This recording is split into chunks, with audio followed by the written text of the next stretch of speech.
Yesu wangayo.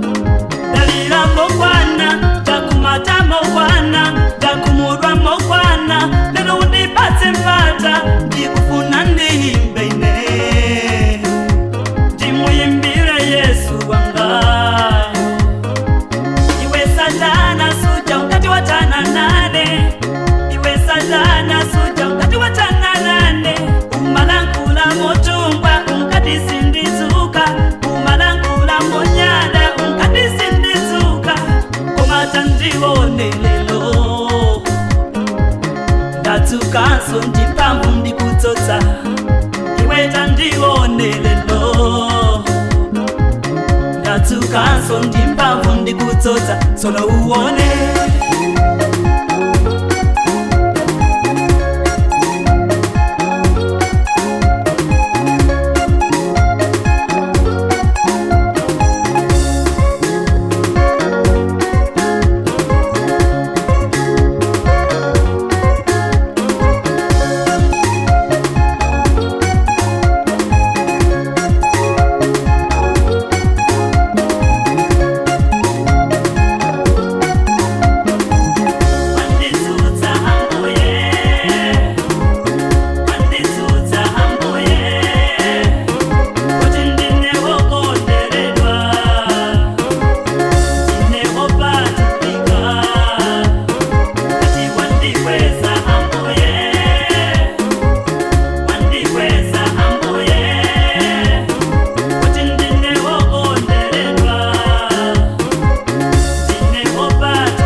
taganizani ndithu abale anga okondeka. Yesu takhala naye nthawi yonseyi kumugwiritsitsa ndithu kukhala okhulupirika mu mpingo, koma ndithu nthawi yotayitha aine ndapewa kwambiri za chiwerewerezi.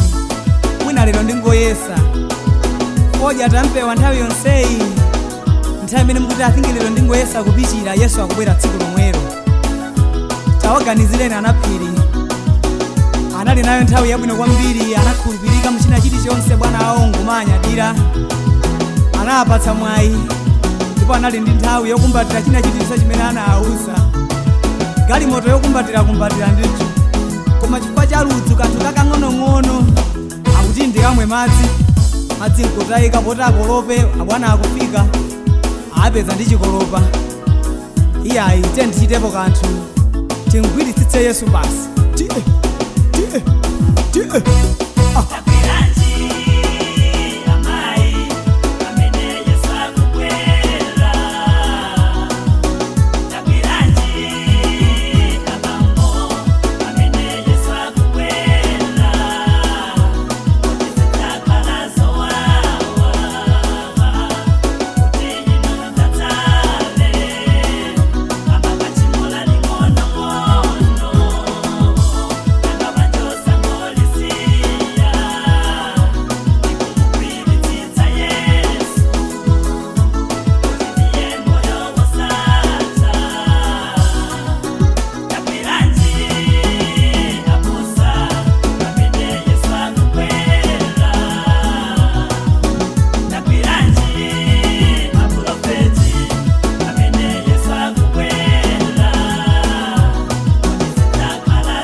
kuseka, koma tsopano nthawi yatha watisunza mokwana.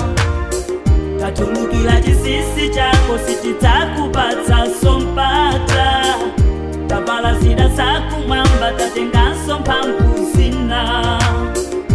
Amene anatituma ife ndiye